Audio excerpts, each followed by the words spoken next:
Ousmane Dembélé, blessé à la cuisse. Il va manquer 3 à 4 semaines d'activité. Il ne pourra pas faire de match pendant un bon 3 à 4 semaines selon les docteurs, selon les professionnels du Barça. Et puis cela veut dire que le Barça ne va pas pouvoir jouer avec Dembélé pendant 3 à 4 semaines, ce qui veut dire que le Dembélé va sûrement rater le match contre Manchester United en Europa League. Il va rater d'autres matchs du championnat. Il va peut-être aussi manquer la demi-finale contre le Real Madrid de la Copa del Rey. Bref, il va manquer des rencontres très importantes, des rencontres qui sont importantes pour lui, importantes pour le Barça, importantes pour le championnat. Moi, dans cette vidéo, j'ai envie de me prononcer sur la question, est-ce que le Barça peut jouer sans Dembélé? En fait, oui, ils peuvent jouer sans Dembélé, mais est-ce qu'ils peuvent avoir les résultats, les titres? Est-ce que le Barça peut quand même battre Manchester United? Est-ce qu'ils peuvent battre le Real Madrid sans Dembélé?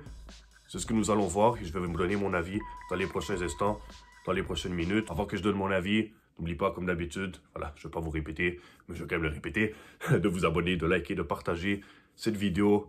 Ça soutient la chaîne et c'est ce qui m'aide le plus, encore une fois. Bon, alors déjà, Dembélé. Dembélé, j'aimerais parler du cas de Dembélé. Non, pas parce qu'il s'est blessé, mais est-ce que le Barça peut vraiment faire sans lui? Moi, je dirais oui et non. Oui, pour une petite période de temps, on peut, entre guillemets, le remplacer, même s'il était irremplaçable. Vous comprenez ce que je veux dire? Voilà, le dépanner un peu. Oui, d'un côté, le Barça, pendant quelques petits matchs, il pourra se débrouiller sans Dembélé. Mais de l'autre côté, les gros matchs, là, c'est impossible. Sans Dembélé, c'est impossible. Déjà, Dembélé, il était au top de sa forme. Avec son talent, avec sa répercussion en offensive, avec ses dribbles, avec ses tirs, avec ses buts. Il était décisif ces temps-ci. Il était passeur, il était buteur. Il était le joueur qui a fait le plus de dribbles dans les matchs. Le joueur qui a pris le plus d'adversaires. Le joueur qui a fait pratiquement le même nombre de buts que Lewandowski. Alors que c'est même pas le même poste. N'oublions pas, Lewandowski, c'est un attaquant de pointe. Dembélé vient vers l'aile pour attaquer justement, puis pour aider Lewandowski à marquer. Il a fait des passes décisives à plusieurs joueurs.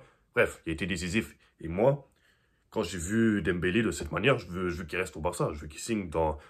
En fait, je veux qu'il renouvelle son contrat. Je veux vraiment qu'il reste à Barça pendant très très longtemps. C'est un des meilleurs joueurs au monde de cette position. Et c'est ça ce que j'aime avec Dembélé ces temps-ci, parce qu'il réussit à exploiter le talent qu'il fait. Le talent qu'il possède plutôt. Il réussit à l'exploiter. Et c'est ça qui marchait. C'est ça qui a fait en sorte que le Barça puisse gagner des matchs importants. C'est grâce à Dembélé. Je ne dis pas que c'est juste à cause de Dembélé, mais Dembélé a été vraiment très, très, très important dans la réussite du Barça ces derniers temps. On va pas se mentir. Donc oui, pendant un petit certain temps, on peut se débrouiller sans Dembélé. On peut avoir, voilà, du Ferran Torres. Certes, il y a beaucoup de gâchis dans ses attaques. Il n'y a pas de problème.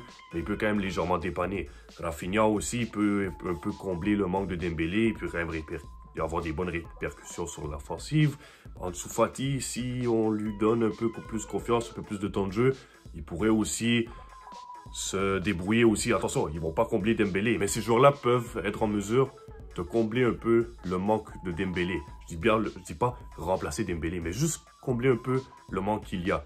Mais ils ne pourront pas faire ça. Voilà, ils ne pourront pas faire ça pendant des dizaines de matchs, des vingtaines de matchs, pendant toute la saison. Non. Là, le diagnostic, c'est 3-4 semaines. Mais voilà, son état va être évalué. Et j'ai peur que, voilà, on ne sait jamais, que ce soit un autre 3 semaines, un autre 4 semaines. Si c'est jusqu'à la fin de la saison, moi je vous dis, c'est mort. C'est mort. L'Europa League, ça va être mort. On ne pourra pas faire sans Dembélé. Le championnat, je ne sais pas. Je ne veux pas trop me prononcer parce que le Real, voilà, ils ont des problèmes. Ils ont déjà perdu des points la dernière fois contre la Real Sociedad. Je pense qu'ils ont fait 0-0, un truc comme ça. Voilà, on pourrait en parler. Ça pourrait être un bon débat ici. Mais honnêtement, sans Dembélé, ce Barça n'est pas grand-chose en offensive. Je suis désolé de le dire. Ferran Torres n'est pas au niveau. Ansu Fati n'est pas au niveau. Rafinha, il est au niveau, mais il ne peut pas faire ça tout seul. Il y a besoin de Dembélé, des joueurs comme ça. Mais le problème avec Ferran Torres et Ansu Fati, c'est qu'ils n'ont pas confiance. Voilà, ils n'ont pas confiance. Ils sont pas confiants dans leur jeu. Ils n'arrivent pas à être décisifs, à dribbler, à faire des passes, etc. Par exemple, Ferran Torres, lui, tout ce qu'il fait, il attaque, il revient en arrière. Il attaque, il revient en arrière. Comme avec l'Espagne. Voilà, je veux dire. C'est comme avec l'équipe nationale de l'Espagne. Il faisait juste attaquer et revenir derrière. Il n'est pas en confiance. Puis depuis des dizaines, même des vingtaines de matchs, il fait ça. Donc, est-ce qu'il peut dépanner Dembélé? Non. Mais est-ce on peut jouer avec lui pendant quelques temps? Oui, voilà. C'est ce que je veux dire. Donc, pour faire bref, mon avis par rapport à cette question, c'est que oui, on peut jouer sans Dembélé pendant une petite période de temps. Sinon, à long terme, ça va être terminé. J'espère que ça va être terminé, mais ça va beaucoup réduire les chances du Barça de gagner même le championnat, de gagner l'Europa League, de gagner la Supercoupe, pas la Supercoupe, pardon, la Copa del Rey, ça va beaucoup réduire les chances.